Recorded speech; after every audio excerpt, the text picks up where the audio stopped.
Pregnancy की दूसरी तिमाही, ये वो समय है आपकी प्रेगनेंसी का जब आपने अपनी पहली तिमाही पूरी कर ली है, यानी कि आपने प्रेगनेंसी के 9 महीने में से पहले 3 महीने पूरे कर लिए हैं।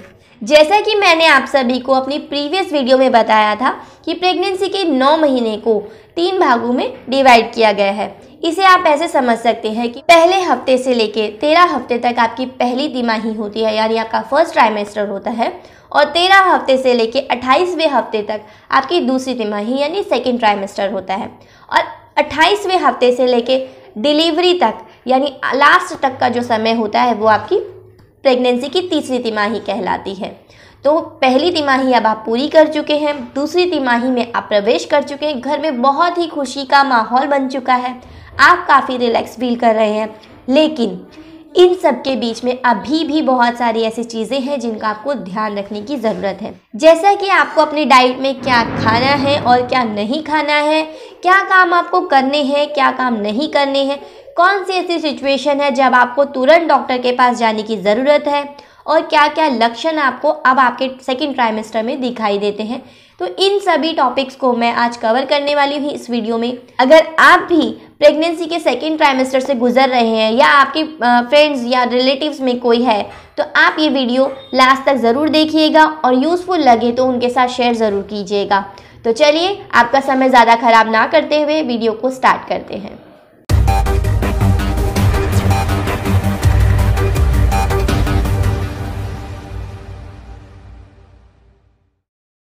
गुड मॉर्निंग, नमस्ते, सत श्री अकाल, जय श्री कल्की भगवान की। स्वागत है आप सभी का आपके अपने ही channel Nitya mom and love में। आज हम बात करने वाले हैं प्रेगनेंसी के सेकेंड ट्राइमेस्टर के बारे में। तो सबसे पहले हम जान लेते हैं कि क्या क्या लक्षण आपको अपने सेकेंड ट्राइमेस्टर में दिखाई देते हैं। तो सबसे पहला जो लक्षण है वो है सांस फूलना। थोड़ी थोड़ी देर में आपकी सांस फूलने लगती है। ज़रा सा काम आपने किया नहीं कि सांस फूलने लगती है, थोड़ा सा सीढ़ियाँ चढ़े सांस फूलने लगती है। आपको लगता है कि कहीं कोई परेशानी तो नहीं हो रही है, कोई कमज़ोरी की वजह से तो ऐसा नहीं हो रहा है। दरअसल प्रेगनेंसी में आपका जो यूट्रस है वो बढ़ रहा है और वो आपके डायाफ्राम पे दबाव डालता है। डायाफ्राम आपके फेफड़ों पर दबाव डालता है और इसकी वजह से हवा का आना जाना थोड़ा कम हो जाता है, जिसकी वजह से आपकी सांस फूलने लगती है। तो अगर आपको बहुत ज़्यादा कमज़ोरी फील हो रही है, बहुत ज़्यादा आपको ब्रीथिंग इश्यूज़ हो रहे हैं, तो आप एक बार अपने डॉक्टर से कंसल्ट कर सकते हैं। अदरवाइज़ ये बिल्कुल नॉर्मल है, आपको ज़्यादा स्ट्रेस लेने की ज़रूरत नहीं है। दूसरा लक्षण पेट दर्द होना। आपका यूट्रस जैसा कि मैंने बताया बढ़ रहा है, तो इसकी वजह से आपको पेट में कभी कभी थोड़ा दर्द फील हो सकता है। ये दर्द अगर कम है, लिमिटेड है, आप सहन कर पा रहे हैं तो आप नॉर्मल है। अगर आपको बहुत ज़्यादा दर्द फील हो रहा है तो आपको तुरंत डॉक्टर के पास जाना है। इसके लिए आपको किसी का भी वेट करने की ज़रूरत नहीं है। थर्ड, आपको थोड़ी सी पेट में गुदगुदी महसूस हो सकती है, कुछ झटके से भी महसूस हो सकते हैं, तो घबराइए नहीं, ये आपके बच्चे की मूवमेंट्स हैं।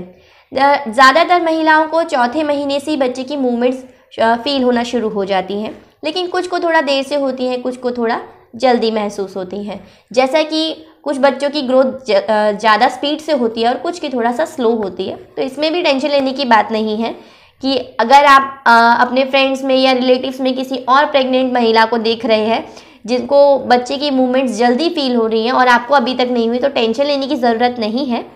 आपको भी कुछ टाइम बाद ये महसूस होना शुरू हो जाएगा। बच्चा जैसे जैसे मूवमेंट करेगा आपको थोड़ा सा गुदगुदी जैसा फील हो सकता है, या थोड़ी हिचकियाँ अगर वो लेगा तो आपको वो झटके महसूस हो सकते हैं। तो चिंता मत कीजिए, जल्द ही आप ये भी महसूस करना शुरू कर देंगे। इमोशनल चेंजेस, जैसे कि फर्स्ट ट्राइमेस्टर पे आप छोटी छोटी बातों पर इमोशनल हो जाया करते थे, उस चीज़ को आपने अब कंट्रोल करना स्टार्ट कर दिया है। आप उसको कंट्रोल कर पा रहे हैं, अपने हिसाब से मैनेज कर पा रहे हैं। तो ये चेंजेस आपके अंदर इस टाइम पर आ जाते हैं। पीठ दर्द की समस्या, ये तो काफ़ी आम समस्या है। ज़्यादातर महिलाओं को पीठ दर्द की समस्या होती है और जो वर्किंग विमेंस हैं उनको तो ये परेशानी का सामना करना ही पड़ता है, क्योंकि आपका यूट्रस अब बढ़ रहा है। जैसे जैसे आपका यूट्रस बढ़ रहा है वैसे वैसे आपकी पीठ पर भी प्रेशर पड़ रहा है, जिसकी वजह से आपको पीठ दर्द होने लगता है। आपको इससे बचने के लिए आप चेयर पे अगर बैठते हैं, लॉन्ग सिटिंग्स अगर आपको लेनी पड़ती हैं, तो उसके लिए आप कुशन का यूज़ कीजिए और कोशिश कीजिए हाफ एन आवर के बाद या 45 मिनट्स के बाद एक थोड़ा सा गैप लीजिए, लगातार मत बैठिए। 45 मिनट्स के बाद आप चेयर से एक बार उठ जाइए, 5 मिनट के लिए या 10 मिनट के लिए। सोते टाइम आप पैरों के बीच में तकिए का इस्तेमाल कर सकते हैं। सीढ़ियाँ चढ़ने से इस टाइम पर बचें, झुके नहीं, भारी वज़न ना उठाएं, इससे आपको पीठ दर्द में थोड़ी सी राहत मिल सकती है। बार बार पेशाब जाना, ये समस्या काफ़ी आम समस्या है। पहली तिमाही में आपने बहुत परेशानी का सामना किया है इस चीज़ को लेकर, लेकिन इसमें अभी आपको काफ़ी राहत मिल सकती है। लेकिन ज़्यादा खुश होने की ज़रूरत नहीं है, 3rd ट्राइमेस्टर में वापस से ये परेशानी शुरू हो जाएगी। तो ये जो टाइम है आपका, ये एक हनीमून पीरियड है जिसको आप खुलकर इंजॉय कर सकते हैं। तो ये टाइम आप इंजॉय कीजिए, आराम कीजिए जितना पॉसिबल हो, क्योंकि तीसरी तिमाही में ये परेशानी वापस से शुरू हो सकती है। मसूड़ों से खून आना, ज़्यादातर महिलाओं को मसूड़ों से खून आने की परेशानी भी होती है, लेकिन आपको इस समय में अपने मसूड़ों का खास ध्यान रखने की ज़रूरत होती है। इसके लिए आप हल्दी और सरसों के तेल से अपने मसूड़ों की मसाज कर सकते हैं। ध्यान रखने की ज़रूरत इसलिए मैं ऐसा बोल रही हूँ क्योंकि जिन महिलाओं को ज़्यादा मसूड़ों से ब्लड आता है उनको प्रीमेच्योर डिलीवरी के चांसेस ज़्यादा होते हैं, या फिर बर्थ के बाद उनके बेबी का वेट बहुत कम होता है। इसलिए आपको मसूड़ों का खास ख्याल रखने की ज़रूरत है। पॉसिबल हो तो आप अपने डेंटिस्ट को भी कंसल्ट कर सकते हैं। सिर दर्द होना, बहुत सी महिलाओं को सिर दर्द की समस्या भी होती है, लेकिन आप सिर दर्द से परेशान होकर किसी भी तरह की दवाई ना लें। बिना डॉक्टर से कंसल्ट किए कोई भी दवाई आपको इस समय में नहीं लेनी है। अगर आपको बहुत ज़्यादा सिर दर्द महसूस होता है तो आप अपने डॉक्टर से एक बार कंसल्ट कर लीजिए, ताकि वो आपको कुछ ऐसी दवाई सजेस्ट कर सकें जो आप प्रेगनेंसी में ले सकते हैं। लेकिन अपनी तरफ से आपको कोई भी दवाई नहीं लेनी है।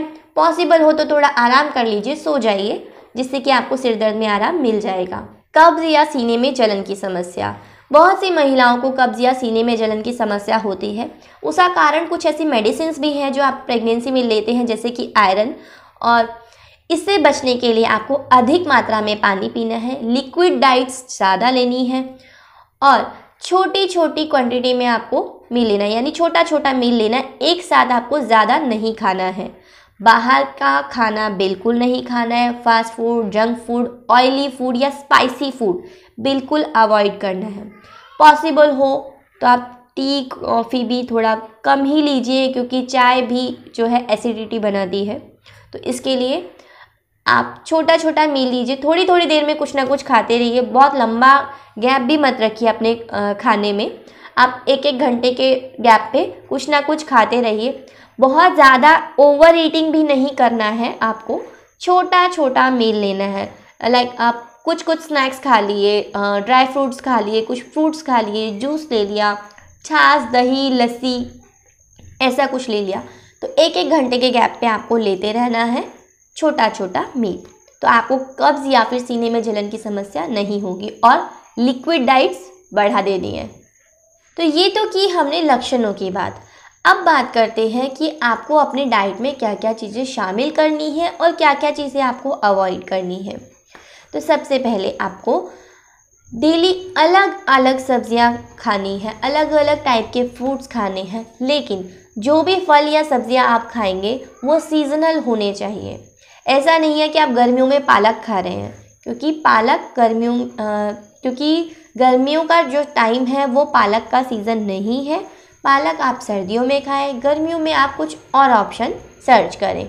लेकिन गर्मियों में जो सब्जियां और फल आपको मिलते हैं आपके एरिया के अकॉर्डिंग वो आप खाइए। सर्दियों में जो मिलते हैं आप वो खाइए। अपने सीज़न के हिसाब से आपको फल या सब्जियां अपने डाइट में शामिल करनी है। जैसा कि मैंने आपको पहले भी बताया, आपको अपने डाइट में पानी की जो मात्रा है वो बढ़ा देनी है। आप पानी जितना पी रहे हैं वो तो पीना ही है, साथ में आपको लिक्विड डाइट्स भी ऐड कर देनी है, जैसे कि छाछ, लस्सी, दूध और जूसेस, नारियल पानी, ये सब आप ले सकते हैं। नारियल पानी पॉसिबल हो तो आप डेली बेसिस पे 1 नारियल पानी तो ज़रूर पी लीजिए, क्योंकि नारियल पानी आपकी बॉडी को डिहाइड्रेट होने से बचाता है, आपकी बॉडी में पानी की कमी होने से बचाता है। ये पानी की जो कमी हो जाती है ना, इसकी प्रॉब्लम से मैं खुद गुजर चुकी हूँ, तो इसीलिए मैं आपको ज़रूर सजेस्ट करूँगी कि पानी की कमी बॉडी में बिल्कुल भी ना होने दें, पानी ज़रूर पिएं। पैकेट्स फूड अवॉइड कीजिए। अगर आप पैकेट फूड लेकर आते हैं तो उसमें बहुत सारे प्रिजर्वेटिव्स होते हैं जो आपके लिए और आपके बेबी के लिए, दोनों के लिए ही बिल्कुल भी अच्छे नहीं हैं। इसीलिए आप घर में रेडी कीजिए, फ्रेश फूड खाइए। इसके अलावा आपको कोई भी चीज़ कच्ची नहीं खानी है। अगर आप सैलेड भी खा रहे हैं तो उसको हल्का सा पका लीजिए, बहुत ज़्यादा पकाने की ज़रूरत नहीं है, थोड़ा सा पका लीजिए, ताकि आपको कच्चा खाने की वजह से बैक्टीरियल इन्फेक्शन ना हो, जो कि इस समय में होने के चांसेस होते हैं। बिकॉज़ आपकी जो इम्यूनिटी सिस्टम है वो आपका बहुत वीक होता है इस टाइम पर, तो कच्चा अगर आप खाएंगे तो आपको बैक्टीरियल इन्फेक्शन हो सकता है, आपको या आपके बेबी को। तो इसलिए आप जो भी चीज़ खा रहे हैं उसको थोड़ा सा पका लीजिए। अगर आप दूध पीते हैं तो दूध को बॉईल करके ही पिएं। लो फैट वाले डेयरी प्रोडक्ट्स आप ले सकते हैं, जिससे कि आपको कोलेस्ट्रॉल की प्रॉब्लम भी ना हो और कैल्शियम भी आपकी बॉडी को अच्छे से मिल जाए। इसके अलावा अगर आप पनीर खाना चाहते हैं तो घर पर बना के पनीर खाएं, बाहर से पनीर बिल्कुल भी ना लाएं। बाहर का पनीर जहर बराबर, ऐसा आप समझ सकते हैं, इसलिए आपको घर पे ही बनाना पड़ेगा। पनीर खाना इस समय में बहुत अच्छा है, इसीलिए आप घर पे बना के खा सकते हैं। स्मोक और अल्कोहल से बचें। वैसे तो आपने फर्स्ट ट्राइमेस्टर से पहले ही आपने इस चीज़ को छोड़ दिया होगा पूरी तरह से, पर अगर अभी भी आपने कंटिन्यू करके रखा है तो आप उसको बिल्कुल छोड़ दीजिए। अगर आप नॉन वेजिटेरियन हैं तो आपको स्वॉर्ड और शार्क जैसी फिशेस को बिल्कुल भी नहीं खाना है, इनको अवॉइड करना है। अगर आप चाय या कॉफ़ी पीने के आदी हैं तो आप कम कर दीजिए। कॉफ़ी तो पॉसिबल हो तो बिल्कुल बंद कर दीजिए। चाय आप ले सकते हैं, दिन में 2 कप आप चाय ले सकते हैं, इससे ज़्यादा चाय आपको नहीं लेनी है, अवॉइड करना है। ये हो गई डाइट की बात कि आपको क्या खाना है और क्या अवॉइड करना है। अब बात कर लेते हैं कि क्या काम आपको करने हैं और क्या नहीं करने हैं। जैसा कि मैंने आपको पहले भी बताया, आपको वज़न नहीं उठाना है, स्टेयर्स चढ़ने से बचें क्योंकि आपका पैर फिसल सकता है और इस समय में अगर आप पैर स्लिप होकर गिर जाते हैं तो वो काफ़ी रिस्की हो सकता है। अगर गीला सरफेस है तो उस जगह जाने से बचें। बाहर जाना है, अगर आप वर्किंग हैं और आपको डेली ऑफिस अप डाउन करना पड़ता है तो भी आप गड्ढे वाले रास्ते से जाने से बचें। पॉसिबल हो तो 2 व्हीलर्स अवॉइड करें। अगर आप कैब यूज़ कर सकते हैं तो कैब से जाइए। 2 व्हीलर्स कोशिश कीजिए कि कम ही यूज़ करें, और अगर आपको मजबूरन 2 व्हीलर से जाना ही पड़ता है तो गड्ढे वाले रास्ते से बिल्कुल ना जाएं। अपने वज़न पर नज़र बनाए रखें। बहुत से लोग कहते हैं कि आप प्रेग्नेंट हो तो आपको 2 लोगों का खाना खाना है, इस बात पर बिल्कुल भी ध्यान ना दें। आपको डेली में 300 कैलोरीज एक्स्ट्रा लेनी है, उसके हिसाब से आप डाइट लें।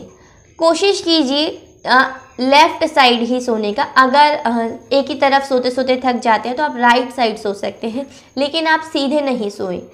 सीधे सोने से बचें और उल्टे सोने से बचें। ना ही आपको अपने पेट के बल सोना है, ना ही आपको अपनी पीठ के बल सोना है। या तो आपको लेफ़्ट सोना है या फिर राइट सोना है। और लेफ़्ट सोना काफ़ी अच्छा होता है, लेकिन एक साइड तो हर टाइम नहीं सो सकते, इसलिए आप लेफ़्ट और राइट होकर सो सकते हैं। आपको जब भी आराम करना है अपने लेफ़्ट या राइट होकर आप आराम कर सकते हैं। तो ये बात हो गई है कि आपको क्या काम करने हैं और क्या काम नहीं करने हैं। अब जान लेते हैं कि आपको अपने डॉक्टर से कब तुरंत जाकर मिलना है। जैसे कि अगर आपको स्पॉटिंग या ब्लीडिंग जैसा महसूस होता है तो आपको तुरंत अपने डॉक्टर के पास जाना है। किसी का वेट करने की ज़रूरत नहीं है, आप तुरंत अपने डॉक्टर से कंसल्ट कीजिए उसके लिए। नंबर 2, अगर आपको पेट में बहुत दर्द हो रहा है, ऐंठन सी महसूस हो रही है, तब आपको तुरंत डॉक्टर के पास जाना है। बहुत ज़्यादा कमज़ोरी महसूस हो रही है, चक्कर आ रहे हैं, तब भी आप डॉक्टर के पास जा सकते हैं। या आपको अगर बेबी मूवमेंट्स महसूस होना शुरू हो चुके थे और अचानक से वो बंद हो गए हैं, तब भी आपको तुरंत डॉक्टर के पास जाने की ज़रूरत है। और इसके अलावा अगर आपका वेट अचानक से बहुत बढ़ गया है या अचानक से बहुत घट गया है, तब भी आपको तुरंत डॉक्टर के पास जाने की ज़रूरत पड़ती है। तो ये सारी चीज़ें मैंने आपको बता दी हैं, आपको क्या क्या खाना है, क्या नहीं खाना है, क्या काम करने हैं, क्या काम नहीं करने हैं, क्या क्या लक्षण आपको इस समय में दिखाई देते हैं और कब आपको तुरंत अपने डॉक्टर से कंसल्ट करने की ज़रूरत होती है। ये सब चीज़ें मैंने इस वीडियो में कवर कर दी हैं, लेकिन फिर भी अगर आपका कोई इसके अलावा कोई सवाल होता है तो आप मुझे कमेंट बॉक्स में कमेंट करके बता सकते हैं। और ये वीडियो अगर आपको यूज़फुल लगा हो तो अपने फ्रेंड्स एंड फैमिली के साथ शेयर ज़रूर कर दीजिएगा जिनको भी इसकी ज़रूरत है। और चैनल पर नए हैं तो चैनल को सब्सक्राइब कर दीजिएगा। जैसे ही आप सब्सक्राइब कर लेंगे बेल आइकन का बटन आपको दिखाई देगा तो उसको भी प्रेस कर दीजिएगा, ताकि जो भी मेरी वीडियो नई आने वाली होगी उसका नोटिफिकेशन आपको तुरंत मिल जाए। तो मिलते हैं हमारी नेक्स्ट वीडियो में, तब तक के लिए जय श्री कल्की भगवान की।